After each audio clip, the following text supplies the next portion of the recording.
Can you feel it? Can you feel it? And if you can't feel it, then what's going on with you, right? The 42 ideals of my aunt say, I have not committed sin. I have not committed robbery with violence. I have not stolen. I have not slain men and women. I have not stolen grain. I have not purloined offerings. That is an old ass word. Let me see. Let me look at my chart. See what that is. Number 6. Oh, I have not swindled offerings. I have not stolen the property of God. I have not uttered lies. I have not carried away food. I think that means, in my opinion, waste not, want not. And taking food and not using it in its proper context for nourishment. I have not uttered curses. I have not committed adultery. I have made none to weep. I haven't put tears in anybody's eyes. I have not eaten the heart. And this is on a day-to-day, not lifetime, day-to-day.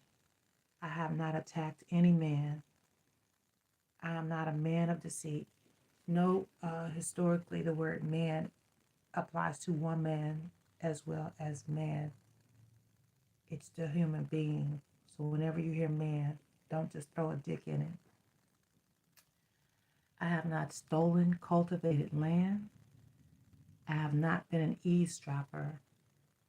I have not slandered anyone. I have not been angry without just cause. Just cause. I have not debauched the wife of any man. I have not debauched the wives of any other men. Oh, I guess they mean that twice. Let's see if that's the same as on my list. The one I have on my wall. I have not been with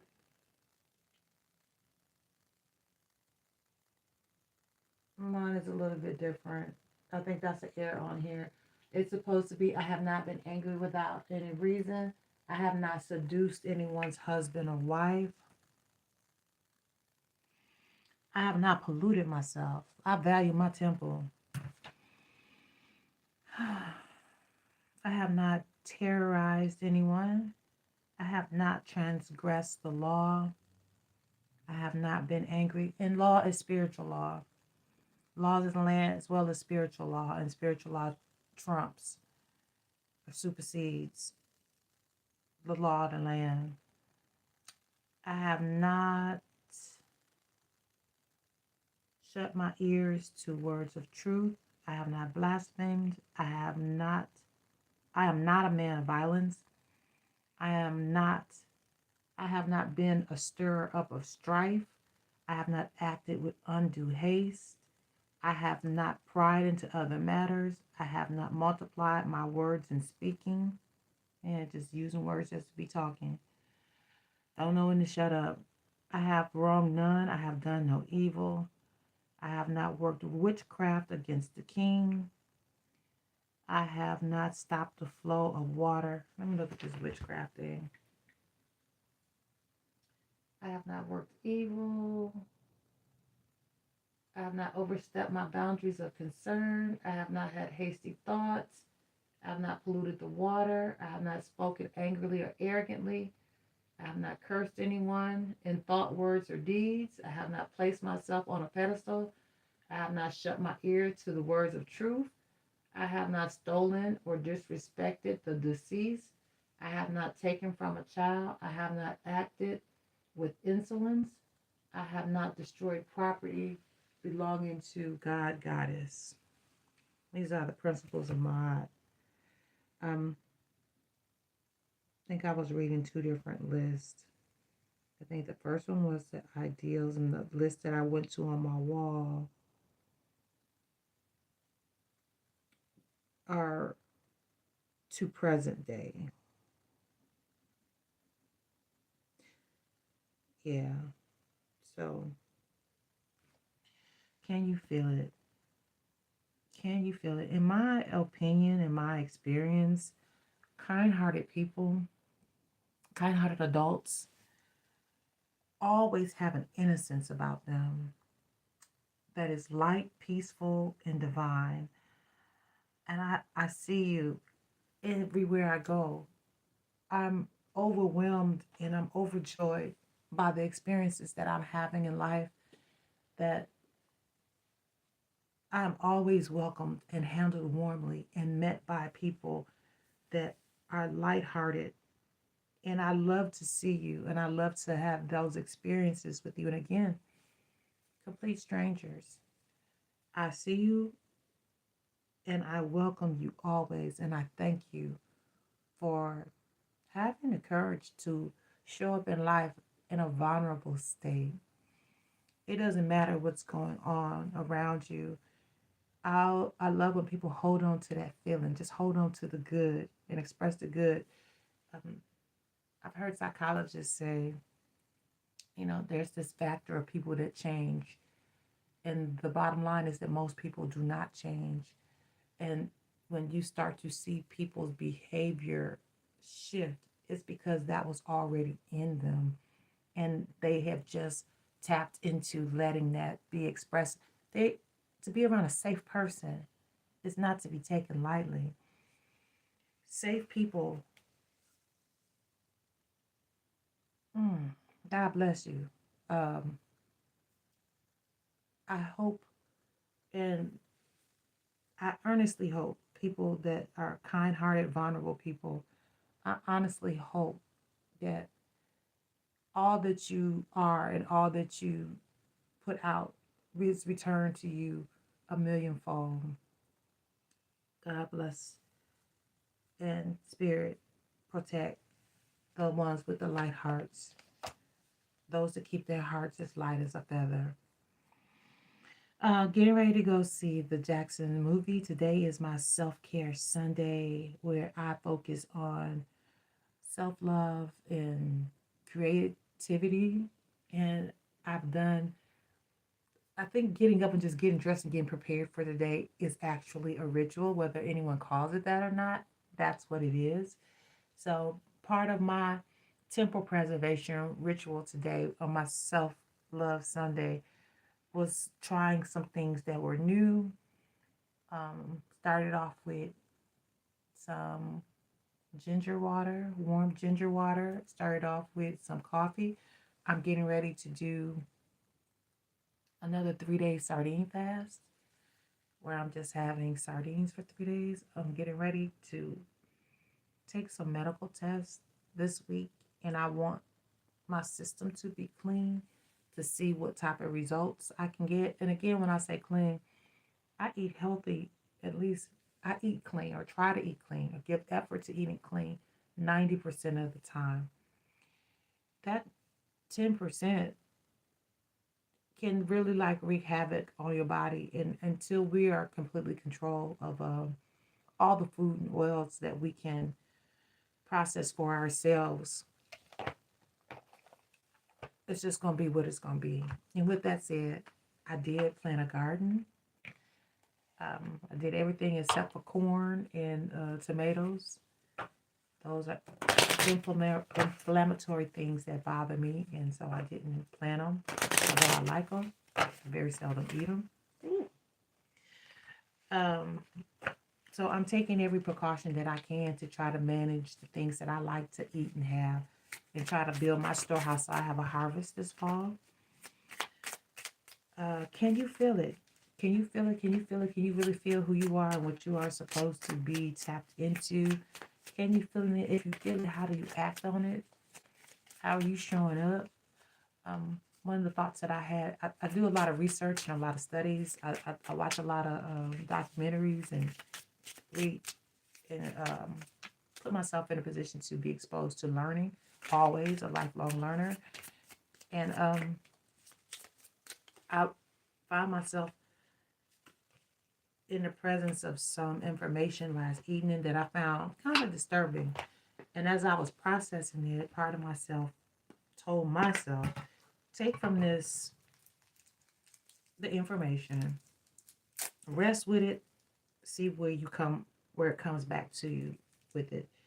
And with that information, without getting into all of what it was just talking about how the world and universe works in the history of civilization and how things work in the afterworld, being an end-of-life doula in the afterlife and what happens.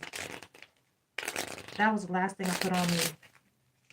Was it the second to last thing I put on the last? It was either one of the two last things that I did last evening, and late last night, almost this morning. Well, it was this morning. I went to bed this morning, and when I rose and I was thinking about it, my thought was, one, I would need more information on that. Two, I decided that my principles, my African-rooted principles, that I would need to investigate more to see where that information lands on the spectrum of my belief of anywhere, if it falls at all. It was convincing. And I've said in videos before, people can be loud and wrong. People can be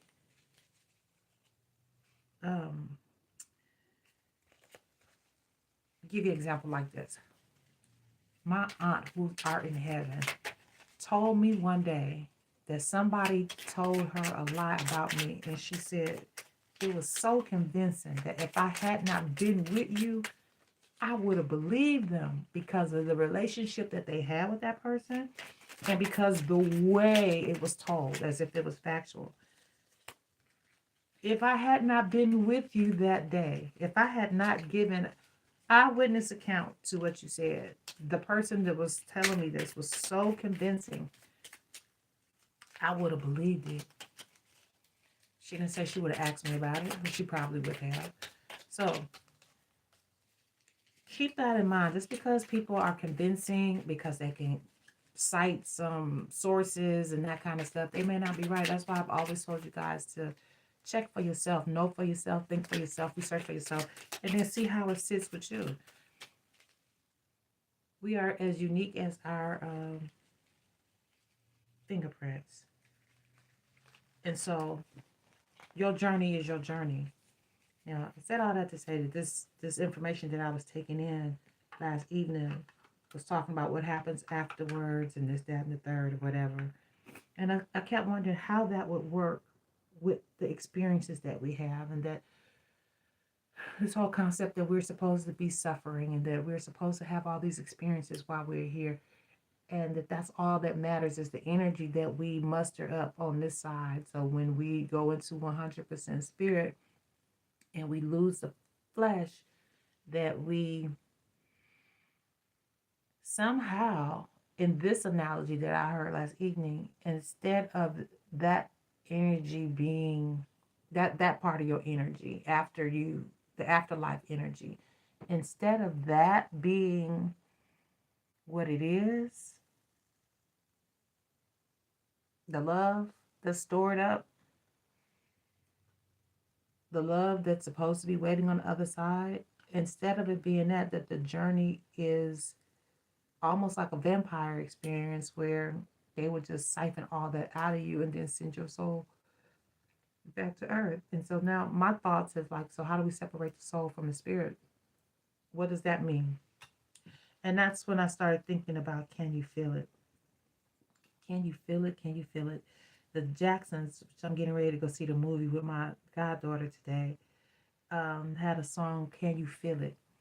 And some of the lyrics were by, the whole world is coming together now, can you feel it? Loving each other wholeheartedly, can you feel it? In your bones. Every breath you take is someone else's death. Every healthy smile is hunger and strife of a child. And that's paraphrased. Can you feel it? Do you live in tune like that? I do. I do. And sometimes it's overwhelming. Sometimes it's overwhelming. And I think being overwhelmed is okay, as long as you find a way to keep your central nervous system and yourself percolating like you need to. I thought I had my love deck out here. So, with all that being said, I hope this message finds you well. Bring some energy for you. That just was talking about Michael Jackson, right? And the car I just turned over was "I Want You Back." That's talking about Michael Jackson. I want you back. There's some people out there, and I do love you. There's some people out there that's seeing this video right now. There's somebody that wants you back, and they do love you. You do with that whatever you do with it, but I tell you what.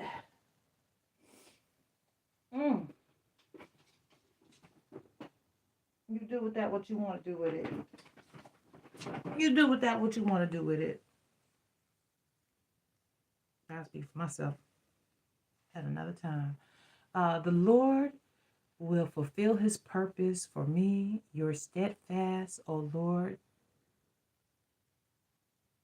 Your steadfast love endures forever. Psalms 138:8. I meditate on your name all night, God, treasuring your revelation. Psalms 119:55. The Lord is near to all who call on him. 145:18. I sing the Lord's unfailing love forever. Psalms 89:1. The voice of the Lord is powerful, and the voice of the Lord is majestic. This somebody's not listening. Psalms 22:4. Somebody's not listening to what's inside of them. The Spirit of God, the Spirit of love, the Spirit of the divine is inside of you. Wait patiently for the Lord. Be brave and courageous. Being brave and courageous. Sometimes you don't even know what that looks like until you have to do what you have to do. Until you have to stand up for yourself or something. And I'd rather have a person that stands up for something than a person that's indifferent. Indifference has always bothered me. I don't know if it's because it's like I heard the Dr. King speech, as a child, and I would hear him talk about indifference, and then the more I aged and understood struggle and strife and difficulties and overcoming and being responsive and non-responsive to things, and then seeing people that just would watch injustice happen and not take a stand, or like going back to the principles of Mahat, to hear somebody lie and repeat the lie, or to hear somebody do wrong or help somebody do wrong. I learned when I was in the 5th grade, I didn't like that. I didn't like when people talk bad about other people and put people down. I just noticed that kind of stuff turned me off. Mentally and spiritually. Have I ever been guilty of it? Absolutely. The fakest I've ever been is in the company of relatives. The fakest I've ever been has been in the company of relatives or at my job. And I say that because at some point you're processing who you're going to be and how you want to show up, and you're finding your way. And then this is the familiar, the family, the familiar. And then you're at work. And so you're trying to figure out how to navigate these waters and keep your job without losing your shit with the family as well as with the job. Because your reaction could be volatile, and figuring out how to react without compromising the situation because you want to manage that relationship or because you want to manage your money coming in, the job. I'm not in love with any job. Never have been, never will be. So I can say I'm one of the realest persons you'll ever meet. And I can honestly say part of me being real is not being a hypocrite and saying that there have been times that I have been fake until I learned how to navigate it. And that came with age, time, and wisdom. It came with wisdom. And I started to notice that certain environments didn't bring out the best in me, and that I would digress into conversations or not speaking up when I needed to. And it bothered me so much. I'm like, I don't even want to be around these people, these situations. I'm leaving this job. I'm not hanging out with these people. I'm not answering my phone. I'm not going to go around these people because you bring out the worst in me. And the worst in me was part of the mirror of myself trying to see God in you and seeing the parts of you that were just so unkind and unloving, and compromising myself to have that experience with you. And I decided it was not worth it. The lips of the righteous nourish many, but fools die for the lack of sense. Proverbs 10:21. And the reward for humility and fear of the Lord is riches and honor and life. Put that into your own context. I wasn't raised to have humility. I was raised to be kind and loving. And I hear people talk about being humble and fearful. I'm not fearful. I'm loving and I'm kind. And my moment of fear is always very short lived, and I'm not doing any of it for a reward. And that's when he talks about fear of the Lord is riches and honor and life. I would say for myself, my love is rich, my kindness is rich, my word is bonds, and people that hold me accountable to my word or have seen the way I show up to and for situation is life. And to me, that's wealth. And if we just be honest, I can rub shea butter on me and feel wealthy. So I think that's leaning into interpretation. When I was talking about family, the loyalty card came out. Family and job, I was talking about that. The loyalty card came out. And your reliability demonstrates your loving sense of devotion and consistency of being. I'm going to go to the book on this. And on the flip side, we got creativity. Remember I said this is Sundays is my creative space. You love to devise new ideas, innovations, and form of illumination. I do. I do not. Yes, I do. Loyalty, loyalty, loyalty, loyalty. No switching sides. Loyalty, loyalty, loyalty. Your loyalty is measured by the strength of your commitment to your relationships and obligations. You possess an unwavering faithfulness. Your soul is stirred only when you unselfishly have the best interest of others at heart.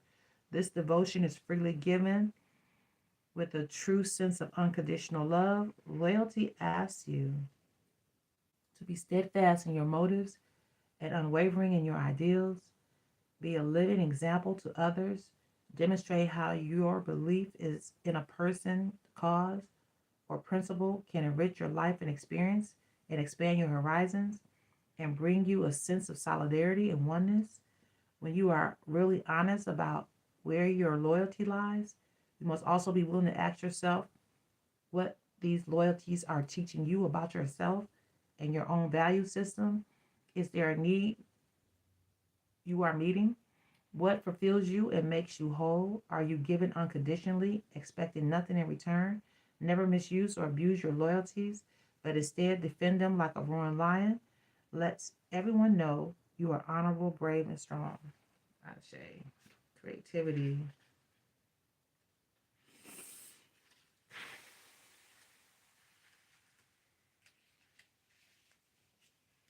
The most natural characteristic of a soul is creation.